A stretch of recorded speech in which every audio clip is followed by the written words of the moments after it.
வைர நெஞ்சம் வைர நெஞ்சம்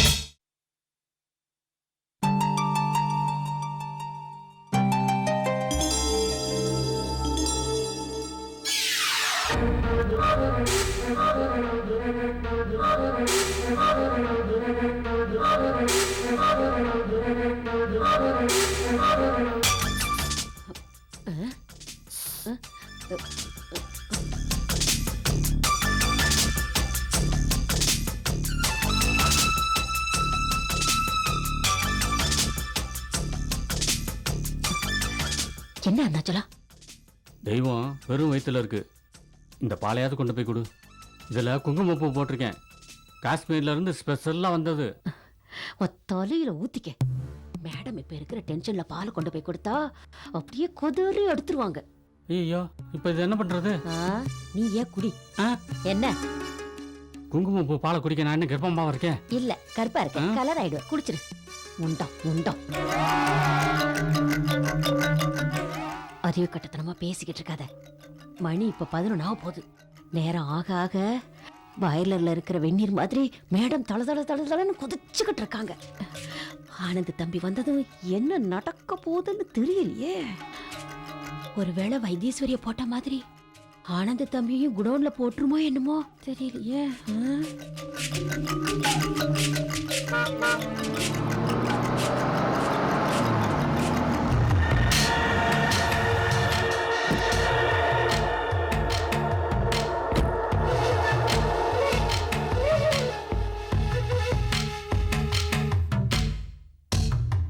இல்லைங்க,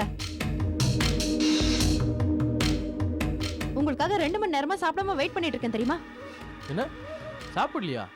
என்ன நந்தினி இது? டாக்டர் வேலை வேலைக்கு சாப்பிடணும்னு சொல்லியிருக்காரா இல்லையா? பாக்கியம், என்ன பண்ற நீ? புள்ள தச்சு பொண்ணு சாப்பிடணும்னு எனக்கு தெரியாதா? அருணாச்சலம், என்ன பண்ணிட்டு இருக்க? ச்சே, வர வர இந்த வீட்டில் யாருக்குமே பொறுப்பே இல்லை. நந்தினி, பிஸ்னஸ்னா சும்மாவா? நேரங்காலம் பார்க்காம உழைச்சாதான் முன்னேற முடியும். நான் மீட்டிங்ல இருந்ததுனால உங்ககிட்ட ஃபோன்ல சரியா பேச முடியல, டைமும் சொல்ல முடியல. நீ பாட்டு சாப்பிட்டு படுக்க வேண்டியதானே? அப்பா, என்ன நடிப்பு! மவனே, நீ மாட்டின. நந்தினி இப்போ பேயோட்ட போறா. நந்தினி, ரொம்ப லேட் ஆயிடுச்சு. நீ சாப்பிட்டு படு, நான் சாப்பிட்டு வந்துட்டேன். போதும், நிறுத்துறீங்களா? நீங்க மவுண்ட் ரோட்ல ஜேகே கம்பெனி மீட்டிங்ல இருந்தீங்க, அதை நான் நம்பணும்ல? ஆமா நந்தினி, நான் அங்கதான் இருந்தேன். போய் சொல்லாதீங்க. போய் சொன்னீங்கன்னா எனக்கு பிடிக்காதுன்னு உங்களுக்கு தெரியும். உங்களை நான் கேகே நகர்ல பார்த்தேன். பாக்கியமும் கூட தான் இருந்தா. உங்க கண்ணு முன்னாடி இருந்துக்கிறதா நான் உங்களுக்கு போன் பண்ணேன். நீங்க நடனா மவுண்ட் ரோட்ல மீட்டிங்ல இருக்கிறதா என்கிட்டயே பச்சையா போய் சொல்றீங்க? அது எப்படி ஆனந்த் தம்பி? கேகே நகர்ல இருந்து மவுண்ட் ரோடுக்கு 5 நிமிஷத்துல போனீங்க. எப்படி ஏரோப்ளேன்ல சோயின்னு பறந்து போயிட்டீங்களா? அந்த நேரத்துல யாருக்காக அங்க வெயிட் பண்ணிட்டு இருந்தீங்க? அதுவும் போன்ல என்கிட்ட போய் சொல்றீங்க. எல்லா ஒண்ணுமே எனக்கு இப்பவே தெரிஞ்சாகணும். சொல்லுங்க. நந்தினி, இஷ்டத்துக்கு பேசிட்டு இருக்காத. சில விஷயங்கள்லாம் சொல்ல முடியும், சில விஷயங்கள் சொல்ல முடியாது. ஆம்பளனா 4 இடத்துக்கு போதான் செய்வான். எல்லாத்தையும் சொல்லிக்கிட்டா இருக்க முடியும்? இந்த பார், உனக்கு நான் துரோகம் பண்ண மாட்டேன். நல்ல புருஷனா இருப்பேன். அதோட விட்டுரு. எல்லா விஷயத்துலையும் மூக்க நுழைச்சு என் பிரைவசி கெடுக்காத. அவ்வளோதான் சொல்லுவேன். இல்லைங்க, எனக்கு இப்பவே எல்லாம் தெரிஞ்சாகணும். சொல்லுங்க. முடியாது, சொல்ல முடியாது. என்ன பண்ணுவ? ச்சே, ஆளாளுக்கு நான் டென்ஷன் பண்ணிட்டு லைஃப்ல நிம்மதியா போச்சு. ச்சே.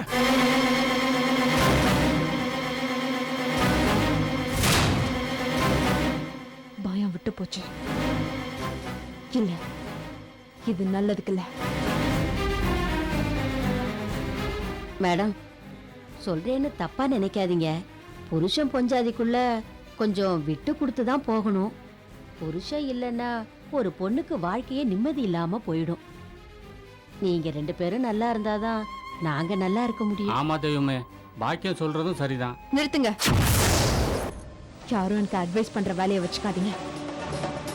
இதுக்கு என்ன பண்ணணும்னு எனக்கு நல்லா தெரியும்.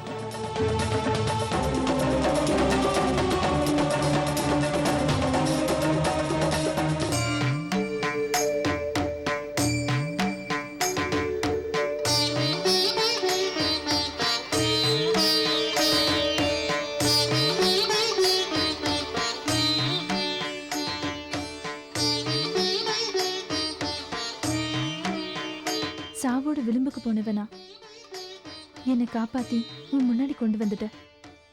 விஜய் எனக்கு கிடைச்சதும் எனக்கு வாழணும்னு ஆசை வந்துருச்சு. உன்கிட்ட மனசுருகி மடியேந்தின. நீ எனக்கு வாழ்ற பாக்கியத்தை கொடுத்துட்ட. இன்னைக்கு மாதிரி என்னைக்கும் மனநிறைவோட சந்தோஷமா வாழணும். அதுக்கு நீதான் அருள் புரியணும்.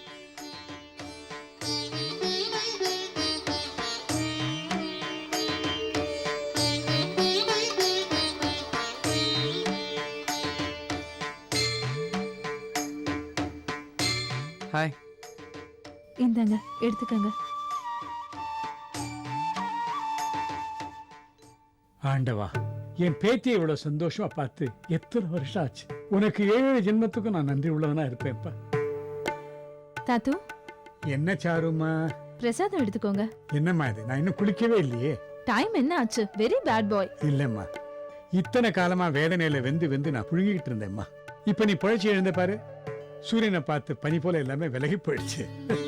இந்த சந்தோஷத்துல எனக்கு பசிக்கல, தூக்கம் வரல, குளிக்கணும்னு கூட தோணவே இல்லை.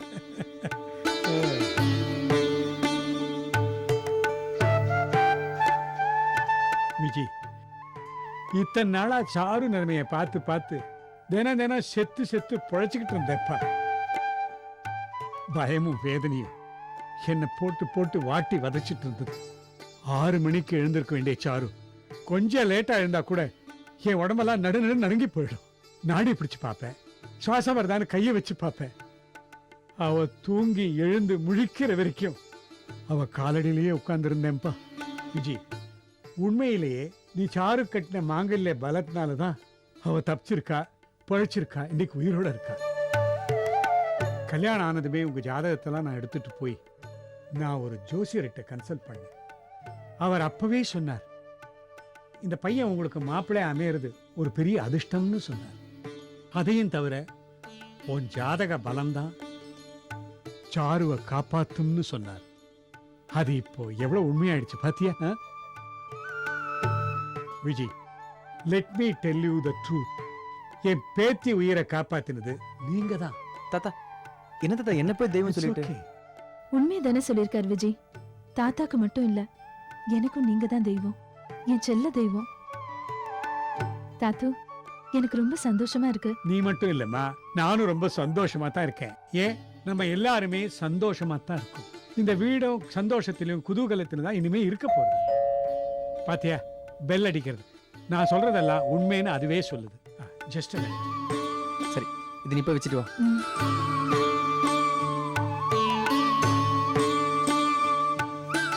Good morning sir. வாங்க சந்துரு, வாங்க, please come in. Good morning sir. Good morning madam. ம். நீங்க மறுஜன்மம் எடுத்ததும் நம்ம ஆபீஸ் ஸ்டாஃப், ஃபேக்டரி ஒர்க்கர்ஸ் எல்லாருமே ரொம்ப சந்தோஷத்துல திளைச்சிக்கிட்டு இருக்காங்க மேடம். உங்களுக்காக பிரார்த்தனை பண்ணிக்கிட்டே இருந்தவங்க நீங்க ஒரு முறை நம்ம ஆபீஸ்க்கு வந்தீங்கன்னா எல்லாரும் ரொம்ப சந்தோஷப்படுவாங்க. கண்டிப்பா வரேன். நீங்க நீடூழி வாழணும் மேடம். கம்பெனி சார்பா இதை ஏத்துக்குங்க மேடம். தேங்க்ஸ். நம்ம ஆபீஸ் விஷயமா நான் பெங்களூர் போயிருந்ததுனால என்னால ஹாஸ்பிட்டல் வந்து பார்க்க முடியல மேடம். விஜய் சொல்லியிருந்தாரு, உங்க அன்புக்கு ரொம்ப நன்றி. உங்க பிரார்த்தனை மட்டும் இல்ல, நான் பொழைக்கணும்னு நிறைய பேர் பிரார்த்தனை பண்ணிருக்காங்க. எனக்காக வேண்டிக்கிட்ட எல்லாருக்கும் என்னோட நன்றி. விஜய், மேனேஜரோட பேசிட்டு இருங்க, நான் இதை வந்துடுறேன். Okay, okay sir. ஓகே.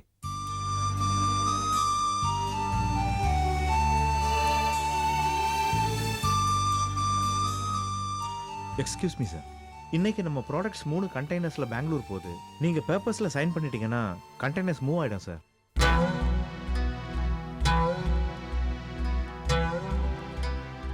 ஏன் சார் ஒரு மாதிரி மூட் அவுட்டாவே இருக்கீங்க? மேடம் பொழைச்சு வந்த சந்தோஷமே உங்க முகத்துல காணுமா சார்? சார், உங்க மேடம் போயிச்சதில்ல, என்னோட சந்தோஷமா வேற யார் சார் இருக்க முடியும்? நான் முருட்டா இருக்கிறதுக்கு வேற ஒரு காரணம். சார், உங்க மேல அக்கறை இருக்கிறதுனால கேட்குறேன். உங்க பிரச்சனை என்னன்னு சொன்னீங்கன்னா என்னால முடிஞ்ச அளவுக்கு தீர்த்து வைப்பேன் சார். என்னன்னு சொல்றது சார்? என் ஒய்ஃப் போயிச்சிட்டான்னு நம்மளாம் சந்தோஷமா இருக்கோம். ஆனா என் வீட்டில இருந்து ஒரு ரெஸ்பான்ஸும் வரல சார். ஒரு கர்டிசிக்காக கூட யாரும் திட்டி பார்க்கல சார்.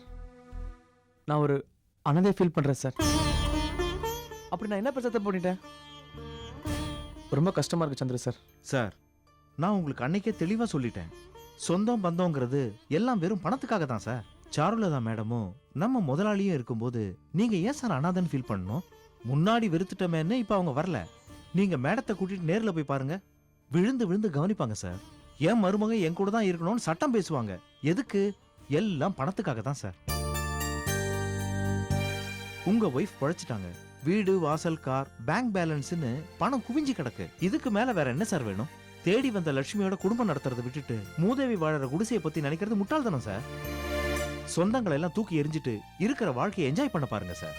உங்க வீட்டையே நினைச்சுக்கிட்டு இருந்தீங்கன்னா இந்த பங்களா வாழ்க்கை நிம்மதி இல்லாம போயிடும். நான் ஆபீஸ்ல வந்து கையெழுத்து வாங்கிக்கிறேன். இப்ப கிளம்புறேன் சார்.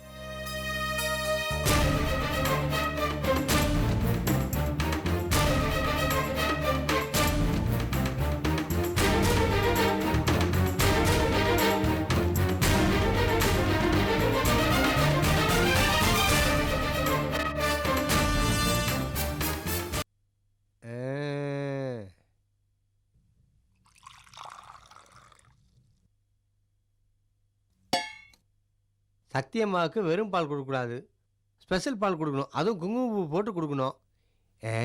இந்த குங்குமப்பூ எங்கே வச்சேன்? இதாக இருக்கு.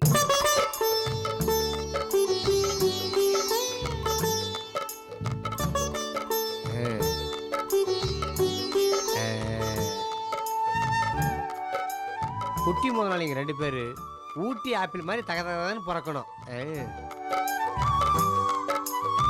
டேஸ்ட் பண்ணி பார்ப்போம். சத்தியமாக்கல, நல்ல வேலை.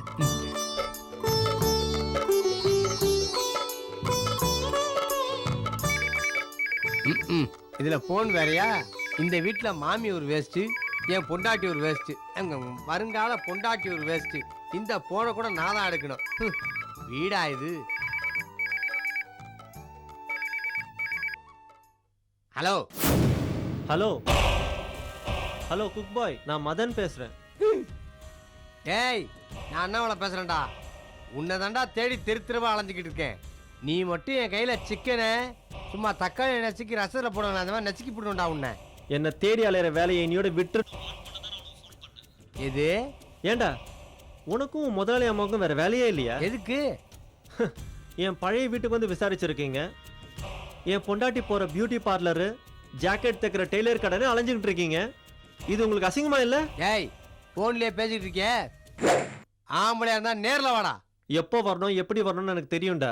ஆமா, இவன் பெரிய இவன் போடா. டேய் தம்பி, நான் பெரிய ஆளு தான். அதை உன்கிட்ட காட்டணும்னு அவசியம் இல்லை.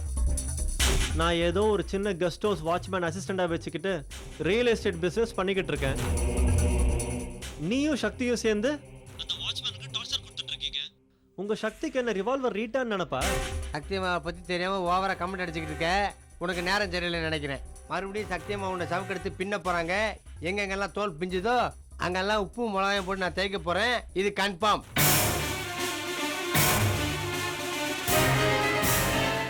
ஏற்கனவே உங்க சக்தி என்ன சவுக்கால் அடிச்சதுக்கு தான் புருஷனை ஜெயிலுக்கு அமிச்சிட்டு வயிற்று புள்ளியோட கஷ்டப்பட்டுக்கிட்டு இருக்கா. இதுக்கு மேலேயும் என் விஷயத்துல தலையிட்டீங்க, நடக்கிறதே வேற. டேய், நான் உனக்கு மறுபடியும் சொல்றேன், தேவலாம் நிப்பே. யார் போன்ல? அந்த ராஸ்கல் மதன்மா. மதன், நீதான் கொலைகாரன்னு எனக்கு நல்லா தெரியும். ஒழுங்கு மரியாதையா சொல்றேன். நீயா உண்மையை ஒத்துக்கிட்டு போலீஸ்ல சரண்டர் ஆயிடு. ஹலோ, ஒரு பொம்பளை இவன் என்ன பண்ணிடுவா? Hello, hello. என்னம்மா போன வச்சானா? அம்மா, இவன் தான் கொலைக்காரன். இல்லைன்னா வாலண்டியர் எதுக்கு இவனே ஃபோன் பண்ணோம்? இவனெல்லாம் விடக்கூடாதுமா. நம்ம டோன்ட் ஷவுட். Tutorial entry. வாங்க அப்பா, வாங்க வாங்க பாட்டி. ஒரு விஐபி வந்திருக்கேன், வாசல்ல வந்து வெல்கம் பண்ணாம என்னடா பண்ணிக்கிட்டு இருக்கீங்க? Bloody boys and girl. இந்த பாருங்க பாட்டி, ரூமுமே சேர்ந்து சாஸ்தாங்க காலை வரும். தயவுசெய்து இங்கிலீஷ் பேசாதீங்க. வாங்க. அப்புறம் ஏன்டா நடுவீட்ல இருந்து கத்திக்கிட்டு இருக்க? அது ஒண்ணே இல்ல பாட்டி, அந்த மதன் ஃபோன் பண்ணியிருந்தா அதான் ஒரே டென்ஷனா இருக்கு. நீங்க உட்காருங்க. ராஸ்கல், அடுத்த தடவை போன் பண்ணா டாக் டு பாட்டின்னு என் போன் நம்பர் கூட நான் பேசிக்கிறேன். அண்ணாமலை, காஃபி போட்டு எடுத்துட்டு வா. அம்மா, நான் போட்டு எடுத்துட்டு வரேன். நீங்க முதல்ல அந்த பாலை குடிங்க. பால் ஆறிட போகுது. இருக்கட்டும் அண்ணாமலை. சக்தி, ஃபர்ஸ்ட் யூ ட்ரிங்க் மில்க். அம்மா, நீங்க முதல்ல அந்த பாலை குடிங்க. இதுக்கு வேற மேற்கொண்டு ஏதாவது பிளேடு போட போறாங்க. என்னடா அவகிட்ட முழங்குற? கிளவிக்கு எதுக்கு காப்பின்னு சொல்றியா? சரி பாட்டி, ஆளை விடுங்க. மா சக்தி, மாப்பிள்ளைய பாத்தியாம்மா? பார்த்தேன்ப்பா. நான் எப்படி நல்லபடியா குழந்தைய பெத்துக்க போறேன்ற டென்ஷன் அவருக்கு. உண்மையான குற்றவாளியை கண்டுபிடிச்சு அவரை எப்படி வெளியில கொண்டு வர போறேன்ற டென்ஷன் எனக்கு. ஒரே போராட்டமாவே போயிட்டு இருக்குப்பா. நீங்க இவளுக்கு கொஞ்சம் அட்வைஸ் பண்ணுங்க. வயிற்று பிள்ளைக்காரி, கொஞ்ச நேரமாவது சந்தோஷமா இருந்தா தானே நல்லது. நீங்க கொஞ்சம் எடுத்து சொல்லுங்க. இவளை கொஞ்சமாவது சந்தோஷப்படுத்தி பார்க்கணும்னு தான் நாங்க வந்தோம். என்ன பாட்டி, ஏதாவது ஜோக் சொல்ல போறீங்களா? ஜோக் இல்லம்மா, ஒரு ஃபங்க்ஷன் நடத்தணும். ஃபங்க்ஷனா? ஆமா, பேங்கிள் ஹேண்ட் கப் ஃபங்க்ஷன். என்னது? பேங்கிள் ஹேண்ட் கப் ஃபங்க்ஷனா? அப்படின்னா? சீமந்தத்துக்கு இங்கிலீஷ்ல வார்த்தையே கிடையாது, அதான் நானா கண்டுபிடிச்சேன். பேங்கிள்ஸ்னா வளையல், ஹேண்ட் கப்னா காப்பு. பேங்கிள்ஸ் ஹேண்ட் கப் அப்படின்னா வளகாப்புன்னு அர்த்தம். எப்படி?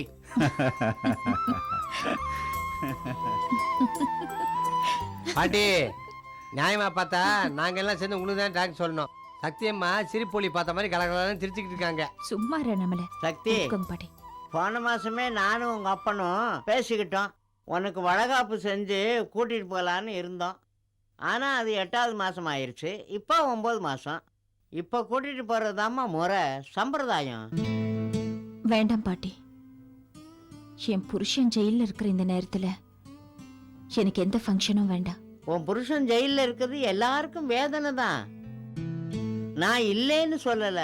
தலைப்பிரசவம் மறுபிறவி மாதிரி. உனக்கு சீவி சிங்காரிச்சு அழகு பார்க்க வேண்டாமா? நந்தினிக்கு அதை செய்ய தயாரா இருக்கீங்களா? அவளை பத்தி பேசாதம்மா. பாசம், பந்தம், ஈவு, இறக்கம் இந்த மாதிரி எந்த நல்ல விஷயமும் அவட்ட கிடையாது. அவளுக்கு சீமந்தமும் வேணாம், கர்மாந்திரமும் வேணாம். அப்போ ஒரு கண்ணுல வெண்ணையும் இன்னொரு கண்ணுல சுண்ணாம்பு வச்சு பார்க்க ஆசைப்படுறீங்களா? நீங்க எனக்கு மட்டும் சீமந்தம் செஞ்சு அவ வயிறு எரிஞ்சு எனக்கு சாபம் கொடுக்க வேண்டாம். நீங்க ஆசைப்பட்டீங்கன்னா என் கைக்கு 4 வளையல் வாங்கி போட்டு சந்தோஷப்பட்டுக்கோங்க. அது போதும். என்னடி சொல்ற? 2 பேத்திங்க இருந்தோம், சீமந்தம் பண்ணி அழகு பார்க்க முடியாத அளவுக்கு நாங்க என்ன பாவம் செஞ்சோம்? பாட்டி, வேதனையான காலம் இது. நமக்கு குடுப்பனை இல்லைன்னு நினைச்சு விட்டுட வேண்டியது தானே. நான் நல்லபடியா ஒரு கொள்ளு பேரனையும் கொள்ளு பெத்தியும் உங்களுக்கு பெத்து கொடுக்க போறேன். உன்னை பத்தி தெரியுமா எனக்கு? உன் மனசுல ஆசை இருந்தாலும் தங்கச்சி மனசு வேதனைப்படக்கூடாதுன்னு நீ வேண்டான்னு சொல்ற. பாட்டி, நீங்க வந்ததை நான் எவ்வளவு சந்தோஷமா இருக்கேன்னு சொன்னேன் இல்ல? அந்த பேச்சை விட்டுட்டு உங்க கையால எனக்கு சமையல் பண்ணி போடுங்க, நான் சாப்பிடுறேன். அண்ணாமலையும் உங்க அசிஸ்டண்டா வச்சுக்கோங்க. அம்மா, இந்த விளையாட்டுக்கு நான் வரல, நான் எஸ்கேப்பு.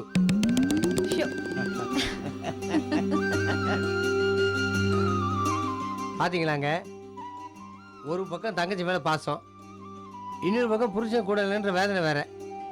இந்த நடுவில் சக்திமா எப்படிங்க வளகாப்பு ஒத்துப்பாங்க? அதாங்க சக்திமா. தனக்கு வளைகாப்பு வேண்டாம் என்ற சக்தியின் இந்த முடிவு சரிதானா?